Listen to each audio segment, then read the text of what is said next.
Быйыл World Skills чемпионатының төбәк турын уздыру мәйданчыгы булып Зей политехник колледжы булды. Алар төрле компетенцияләрдә Татарстанның 17 шәһәр районында 77 мәйданчыкта оештырылды. Зей политехник колледжында ул электр энергиясын тапшыруда кабель линияләрен эксплуатациялау буенча оештырылып, зейләргә 2 призлы урын алу бәхете елмайды. Мы первооткрыватели по данной компетенции. Мондай компетенция буенча һөнәри осталык бәйгесе безнең өчен дә яңалык булды. Безнең уку йортында моның өчен база начар түгел. Оештыручылар барлык шартларны өйрәнеп, чемпионатның әлеге компетенция буенча төбәк этабын бездә уздырырга булдылар. Һәм без тиешле әзерлек эшләрен алып бардык. Бәйгедә безнең уку йортыдан лаеклы якларлык студентларны ачыклау максатында студентларыбыз арасында осталык бәйгесе оештырдык. 7 кешедән 2 өметле кеше калды.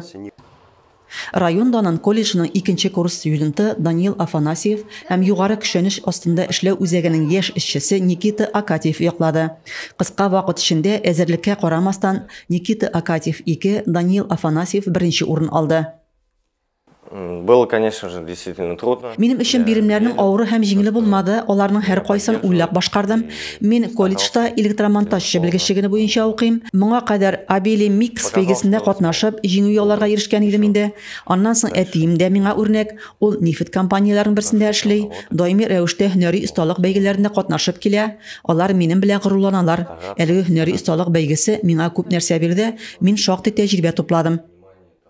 Даниил хәзер киләсе елның язында төбәк чемпионаты җиңүчеләре ярым финалында катнашырга әзерләнә. Якташыбызга тагын да зуррак үрләр яуларга язсын. Рәзимә Кашабова, Юлия Казамарова, Татарстан хәбәрләре.